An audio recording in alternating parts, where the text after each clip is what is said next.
ओम शांति। आज हम 25 फरवरी 2024 बाबा की अव्यक्त मुरली से मेन पॉइंट्स देखेंगे। आज की मुरली का सार है, सर्व प्राप्तियों की समृद्धि इमर्ज कर अचल स्थिति का अनुभव करो और जीवन मुक्त बनो। देखते हैं मुख्य पॉइंट्स। बाबा कहते, कितना आप आत्माओं का भाग्य है जो स्वयं बाप अपने वतन को छोड़ आप गॉडली स्टूडेंट्स को पढ़ाने आते हैं। ऐसा कोई टीचर देखा जो रोज़ सवेरे सवेरे दूर देश से पढ़ाने के लिए आवे? ऐसा टीचर कभी देखा? बाबा कह रहे हैं कि तुम बच्चों का कितना ऊंचा भाग्य है जो खुद भगवान तुम्हें पढ़ाने आते हैं और कितनी दूर से पढ़ाने आते हैं। बाबा कहते हैं रोज़ सवेरे सवेरे तुम्हें पढ़ाने भगवान कितने दूर देश से आते हैं। इतनी दूर देश से आने वाला टीचर बाबा कहते क्या तुमने कभी देखा है?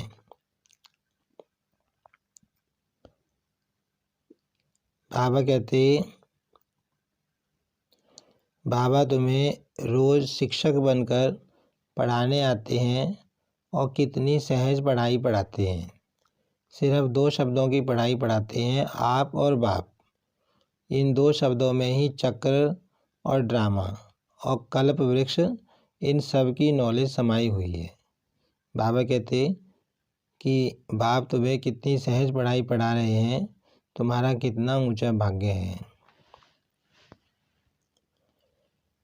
सतगुरु द्वारा श्रीमत ऐसी मिलती है जो सदा के लिए क्या करूं, कैसे चलूं, ऐसे करूं या नहीं करूं, क्या होगा, यह सब क्वेश्चन समाप्त हो जाते हैं।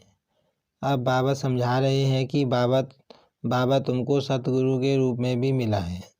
बाबा हमेशा कहते हैं कि बाप तुम्हारा बाप भी है, टीचर भी है और सतगुरु भी है। तो सतगुरु के रूप में बाबा कहते तुमको श्रीमत मिली है, तुमको श्रीमत मिलती है बाबा के द्वारा। और श्रीमत में ही कैसे कैसे क्या क्या करना है, कौन से कर्म करने हैं। बाबा कहते जो जितने भी तुम्हारे प्रश्न हैं कि मैं क्या करूं, कैसे करूं, ऐसे करूं या नहीं करूं, सारे क्वेश्चन समाप्त बाबा ने कर दिए हैं। बाबा कहते सब प्रश्नों का एक ही उत्तर है कि तुम्हें फॉलो फादर करना है। साकार कर्म में ब्रह्मा बाप को फॉलो करना है और निराकारी स्थिति में अशरीरी बनने में शिव बाबा को फॉलो करना है। बाबा कहते सिर्फ फॉलो करना है, अपना दिमाग नहीं लगाना कि क्या करें क्या ना करें। जैसे जैसे कर्म ब्रह्मा बाप ने किए थे वैसे वैसे तुम्हें करने हैं और तुम्हें और कुछ सोचने की ज़रूरत नहीं है। बाबा कहते सिर्फ कॉपी करना है तुम्हें। तो देखो और जो भी हद के गुरु होते हैं कितने वरदान देते हैं, 1 या 10, ज़्यादा नहीं देते हैं। लेकिन आपको सतगुरु द्वारा रोज़ वरदान मिलता है, ऐसा गुरु कब देखा? अब बाबा बता रहे हैं कि बताओ तुमने कभी ऐसा गुरु देखा है जिससे रोज़ वरदान मिलते हों? दुनिया में जो गुरु होते हैं उनसे तो 1 वरदान मिलेगा या 10 मिलेंगे, लेकिन बाबा कहते तुमको तो शिव बाबा से रोज़ वरदान मिलते हैं। बाबा की मुरली में हमें रोज़ वरदान मिलता है।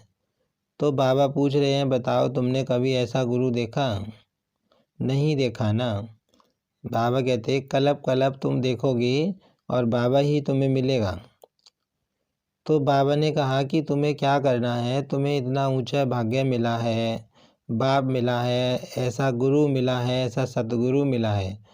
तो बाबा कहते ये जो भाग्य तुमको मिला है, ये जो प्राप्तियां तुमको हो रही हैं, इन प्राप्तियों को हमेशा सामने रखो, बुद्धि में इमर्ज रखो, इन्हें मर्ज मत रहने दो। माना हमें स्मृति में रहना चाहिए कि मुझे क्या क्या भगवान से मिल रहा है, क्या क्या प्राप्ति हो रही है।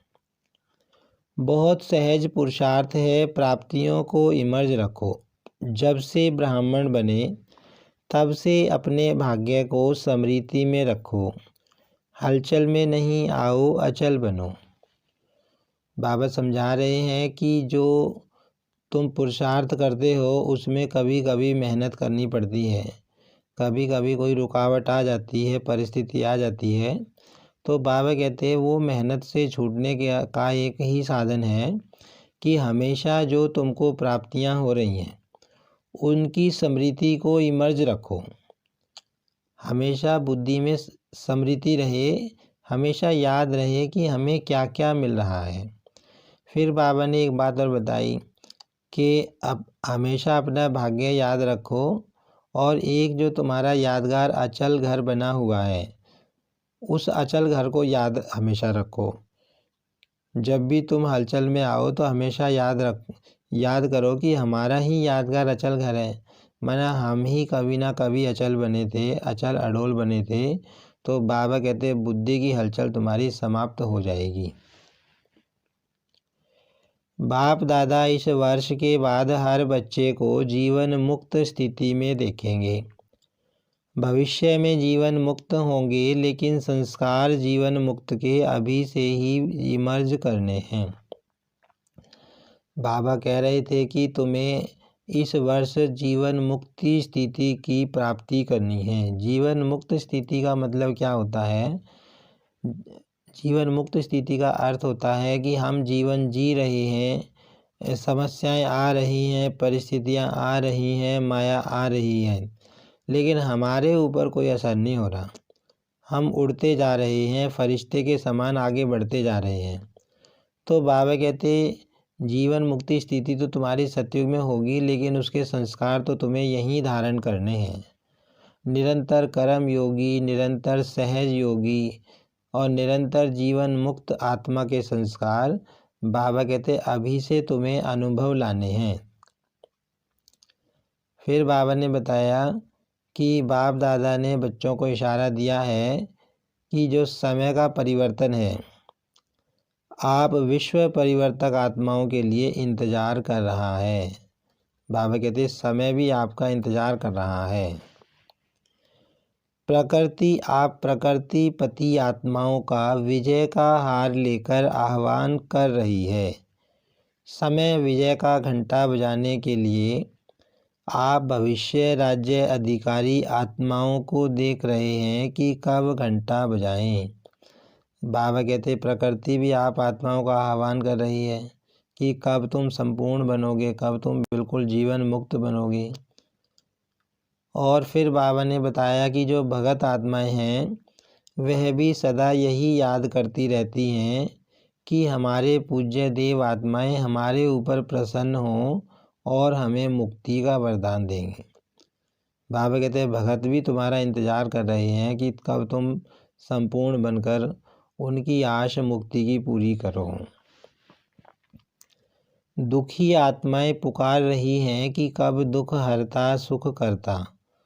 आत्माएं प्रत्यक्ष होंगी, इसलिए यह सब आपके लिए इंतज़ार व आह्वान कर रहे हैं।